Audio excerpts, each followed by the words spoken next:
All right, it's time to go over some Dynasty wide receiver risers, and all these three that I have here in this video are all just due to free agency and what has happened. Let's just go straight into the video. The first guy we're talking about is Deontay Johnson. He's ended up getting traded over there to the Carolina Panthers, and a lot of people are like, Carolina Panthers, how can he be a riser? Well, let me explain, cowboy. Let me tell you exactly what's going to go on here. Do we remember somebody called Adam Thielen and what happened when Bryce Young was hyper-targeting Adam Thielen? Adam Thielen himself, the old man, was phenomenal for fantasy football, a top wide receiver for fantasy.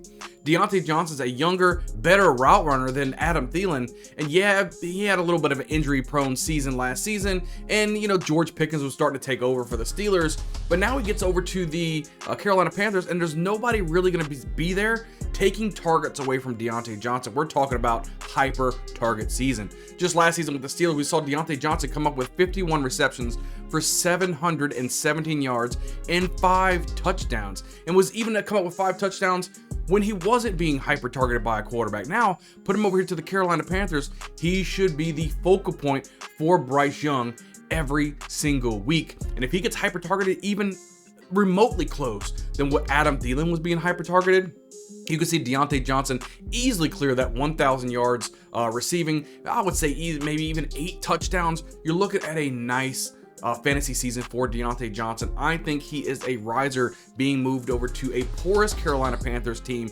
who is going to be throwing the ball quite a bit because they're going to be losing all the time, and that means Deontay Johnson should have a nice season. Let's go over to the next wide receiver riser that we're talking about here for Dynasty. It's going to be the other Pittsburgh Steelers wide receiver. That's going to be George Pickens. Now, George Pickens he gets an upgrade from Kenny Pickett. Now they have 2 quarterbacks, Russell Wilson and Justin Fields in town. They're going to probably start with Russell Wilson to see how it goes with Fields backing him up. If Wilson struggles whatsoever, we're going to see Justin Fields take over the reins. Either way it goes, think about Courtland Sutton and what he did with Russell Wilson. Think about what DJ Moore and what he did with Justin Fields. Either way it goes, George Pickens is in a good opportunity to set himself apart. Just last season with a bunch of cockadoodle at quarterback, let's look at what George Pickens was able to accomplish. He ended up having 63 receptions for 1,140 yards and 5 touchdowns. And we saw George Pickens multiple times make spectacular catches. He can bust any catch over for a 50, 40-yard wide receiver reception touchdown. He's phenomenal. He's very young, and I think that if he could just build some rapport with these, any of these quarterbacks that come in, there's not another wide receiver on the roster as of this video right now that's going to compete for any type of receptions for George Pickens. He will be the man for the Pittsburgh Steelers, and I think he is a clear riser for 2024. Do yourself a favor, get him on your roster if you can. Go out there and make a trade, because I'm telling you right now, George Pickens could be a top 8 wide receiver in 2024.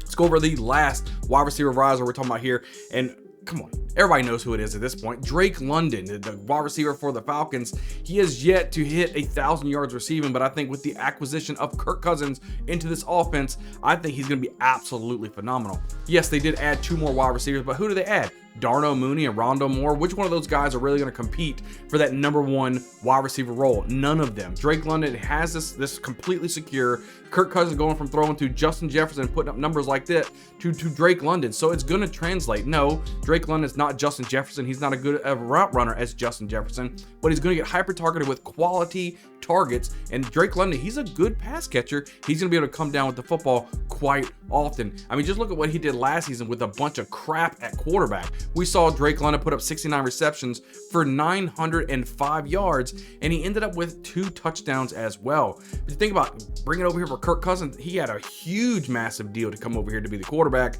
and I'm telling you right now, Kirk Cousins, he can throw 300 yards a game, right? Who those yards are going to go to?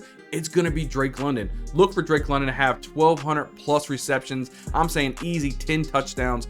He should be a top wide receiver in the NFL, especially for fantasy football. The situation is golden for Drake London. He's probably the biggest riser on everybody's board right now. Everybody knows Drake London is the one to go get. Right now his price tag's really high, but if you sit with Drake London on your roster and you held through all of this crap that he's been going through, well, now you're reaping the rewards because Kirk Cousins is coming to town and Drake London could be your guy.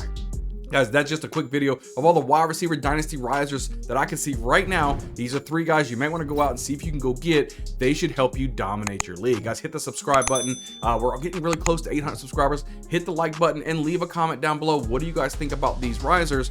I can't wait to see you guys on the next video. We'll see you guys next time.